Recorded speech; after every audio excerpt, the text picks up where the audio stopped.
Hi, my name is Dr. Warrick Bishop. Welcome to my podcast and videocast station. Today I've got with me Dr. Fiona Foo. She's a cardiologist. She's an interventional cardiologist. She has a specific interest in women's heart health issues. She works at Sydney Cardiology and Macquarie University in Sydney, and I'm absolutely delighted to have you back as a guest, Fiona. Thank you. Thank you for having me.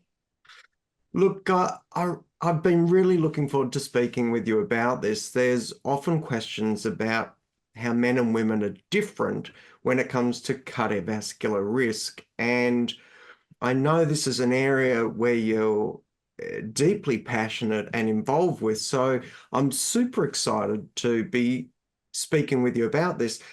From the get-go, when we talk about risk of cardiovascular disease, and I'm guessing we're going to talk primarily about atherosclerotic cardiovascular disease, so the buildup of cholesterol, plaque, calcium, fibrosis, inflammation. We're going to talk about that primarily, I'm guessing.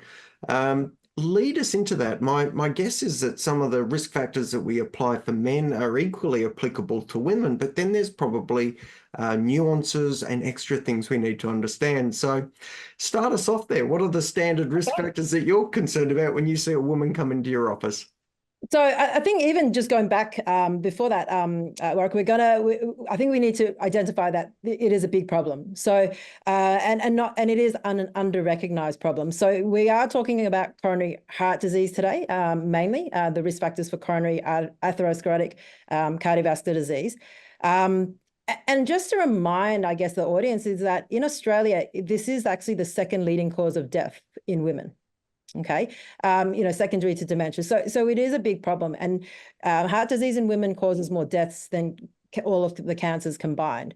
Actually, sorry to jump in there, Fiona. I'm so glad you mentioned that. I think often because of all the awareness around some other causes of death, for example, breast cancer, there's a misplaced belief on where women's risk really lies. But you're exactly right. Coronary artery disease is a much greater killer of women than all the other cancers, actually. So this is super duper important. And I think it is that it is under-recognized by both patients and as well as the medical profession itself. So getting into the risk factors, I guess, yeah. So I like to think of it as what we call the traditional risk factors. So risk factors that are known to affect both men and women. And I'll talk a little bit about that because some of them, even though they are known to both men and women, they are actually more, they cause more problems in women. So I'll talk a little bit about that.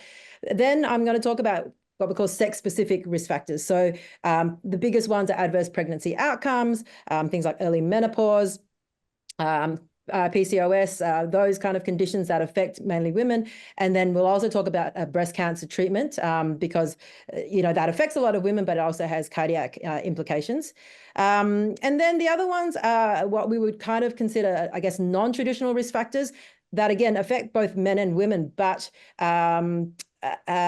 also, again, affect women more. So the biggest ones would be like mental health disorders. So depression is a really big one. The autoimmune diseases, which like rheumatoid arthritis and lupus, that affect women more. So that's what we're going to talk about today. And yeah, just give a bit of an overview of like what all these kind of risk factors that women should be aware of, and then what we can do about it.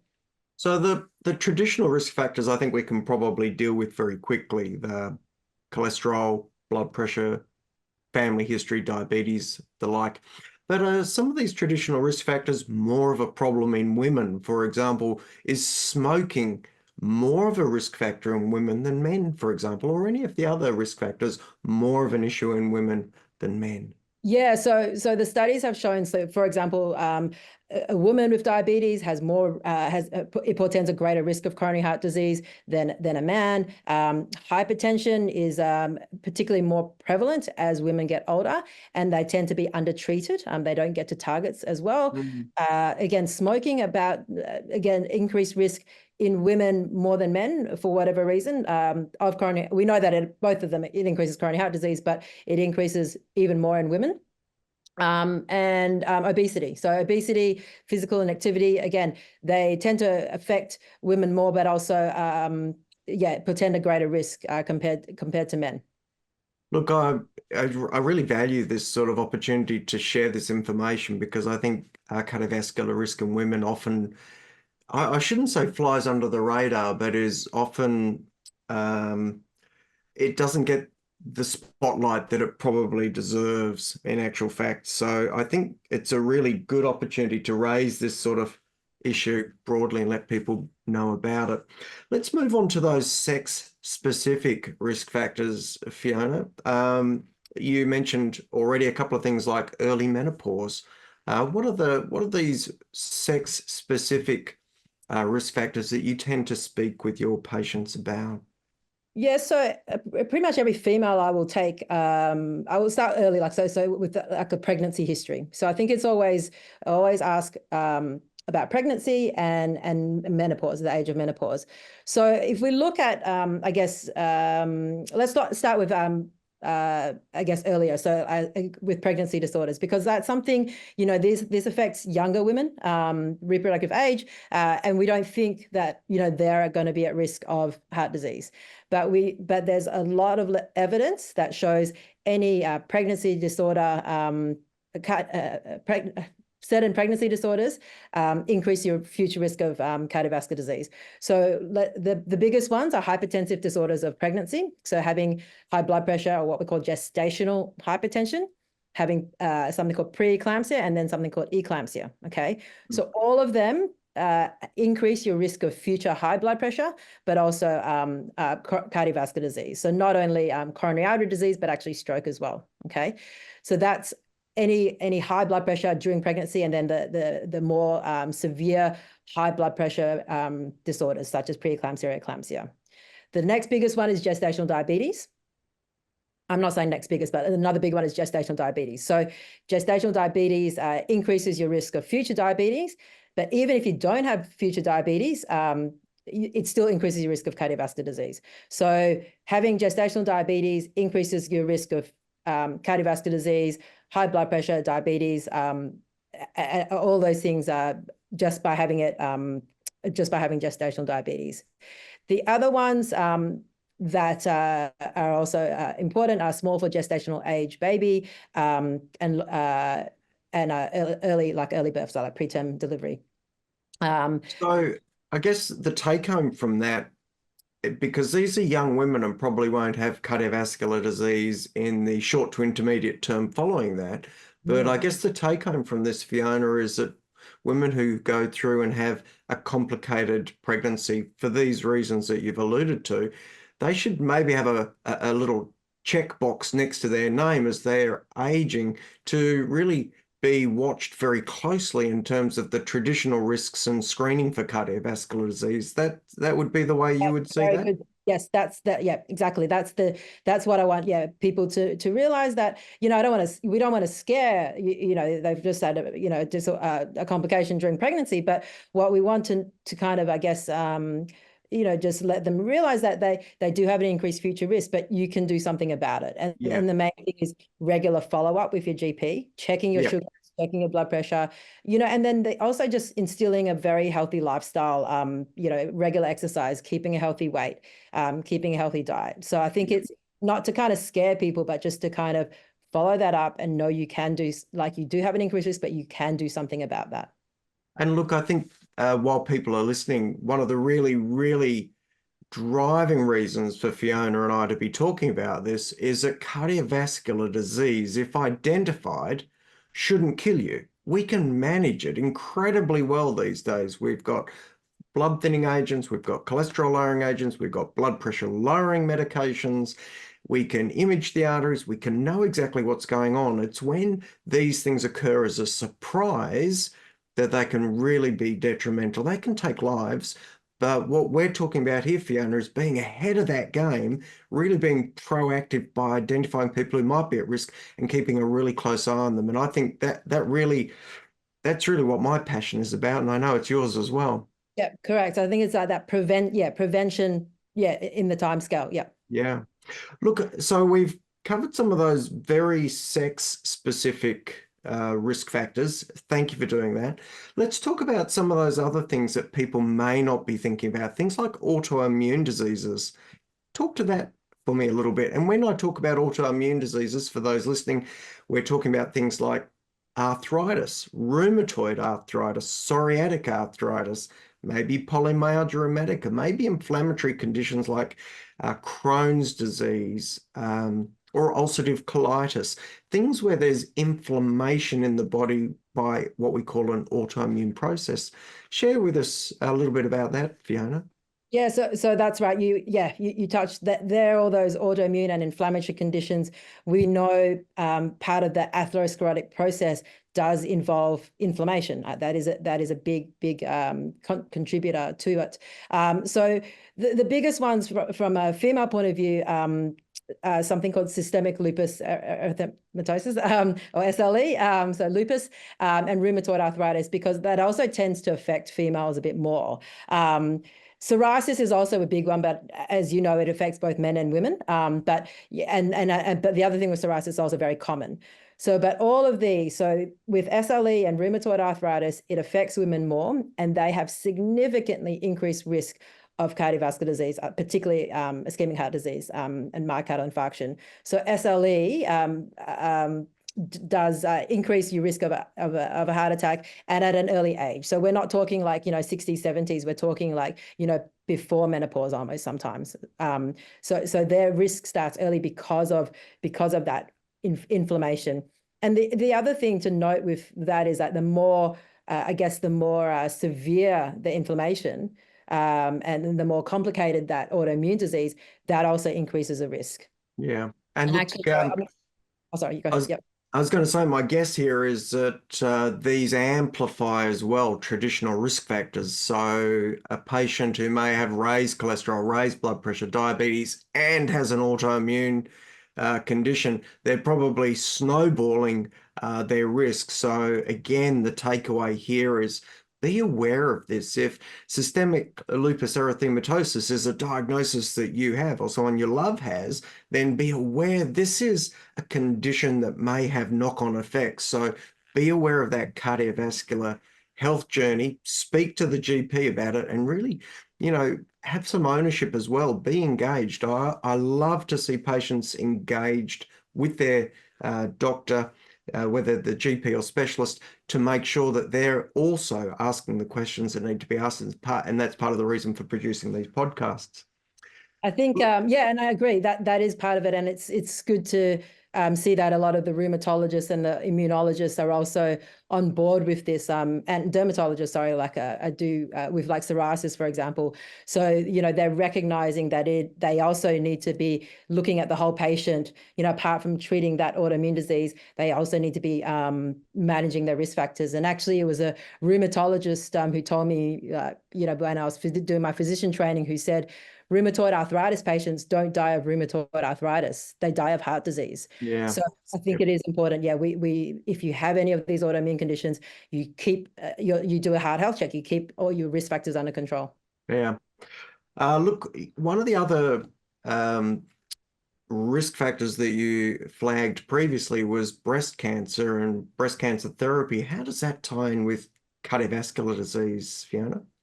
So interestingly, breast cancer and cardiovascular disease have shared risk factors as well. So there's a few shared risk factors that both of them share. So being overweight, not exercising, smoking, etc. But then the treatment for breast cancer also has implications for the heart. Now, from an atherosclerotic cardiovascular disease point of view, it's like radiation treatment, particularly on the left, can have delayed coronary artery disease. The main issue is not as much atherosclerotic cardiovascular disease with breast cancer treatment. It's got to do with impaired heart function with a lot of the breast cancer treatment, and then again, having breast cancer on top of that. Also, there's evidence that shows that it increases your risk of future cardiovascular disease as well. So breast cancer survivors, their main issue is cardiovascular disease. Yeah.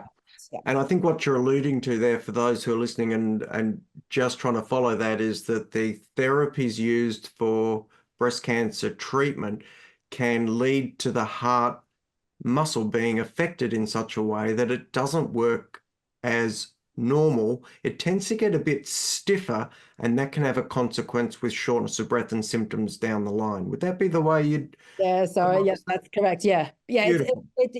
can be stiffer, but yeah, as well as not contract as well. Correct, correct. Okay. So very important as well, and feeding in there.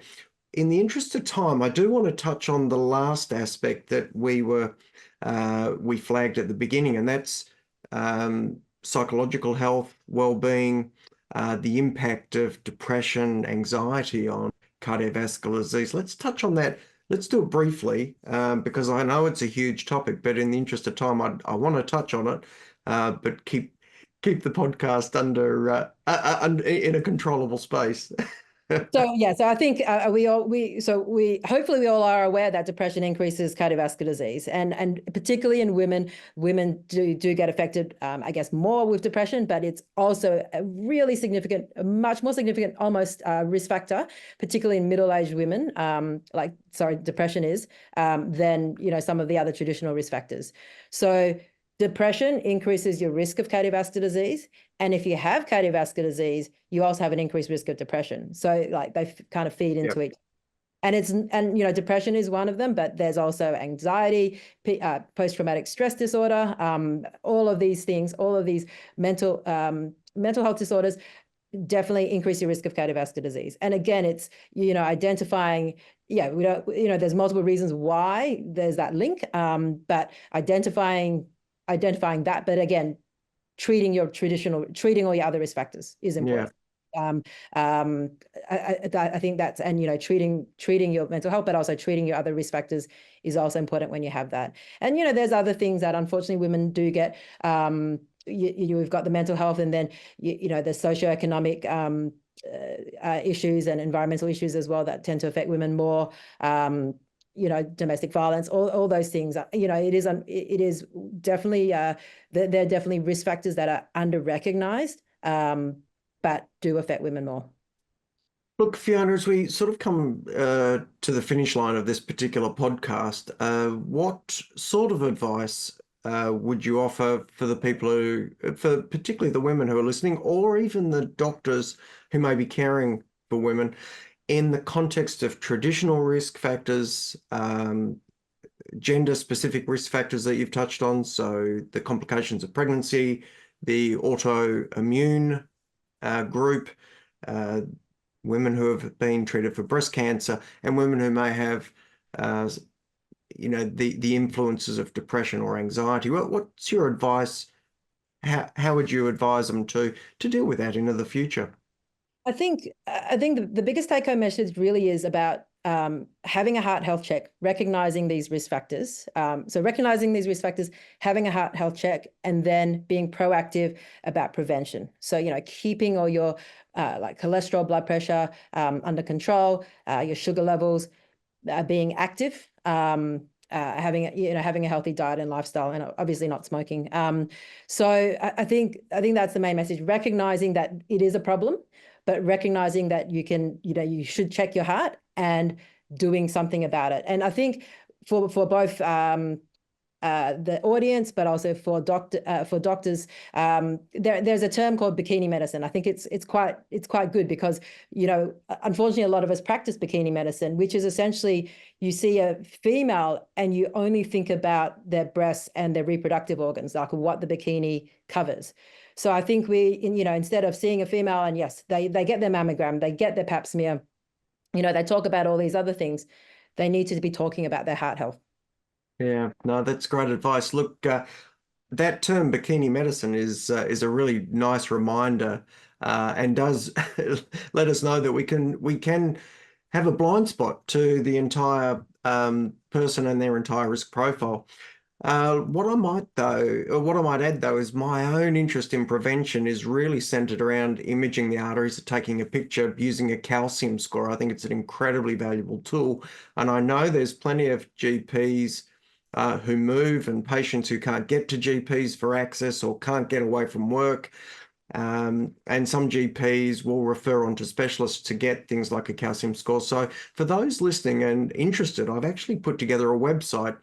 You can write this down or you can remember it, but it's www.virtualheartcheck.com. virtualheartcheck.com, and it means it's a virtual online platform where you can engage, put in some details just to make sure you're the right candidate for getting a calcium score and looking at the arteries, and then you can purchase a scan online without the need to see a GP or the need to see a specialist in any major centre in Australia. This is just a way to break down barriers and make access to some of this screening technology more widely available and easier for people to get to. And I think that's great. As I say, like a calcium score is so, you know, I order a lot of them as well, but it's so, I think it's so quick. It's like, yeah, I say it's like one heartbeat. Yeah, exactly. Like it's such a quick test and it's so useful. Yeah. Yeah, look, it's for me, it's the final common denominator. We can have all sorts of risk factors, whatever they may be, traditional and non-traditional, as we touched on today. But at the end of the day, it's what ends up in the arteries that defines whether someone suffers from coronary artery disease or not. So looking under the bonnet, having a look at the arteries, in my opinion, is gold. Now, I'm pretty happy to wrap up there. Is there anything else you want to say just to round it off, Fiona? No, I think that was good. Yeah. I think we've covered a heap of stuff. Look, I'm, again, super grateful that you found some time to do this. For those listening, Fiona is really, really busy. We were talking about that before we even started recording. So I genuinely appreciate you finding the time to share and raise awareness for the people listening. For now, I'm going to wrap up. If there's queries or questions, drop us a note at info@drwarrickbishop.online. Again, I'm really grateful for people tuning in and listening. And for those listening, till next time, I hope you live as well as possible, for as long as possible. Take care and bye for now.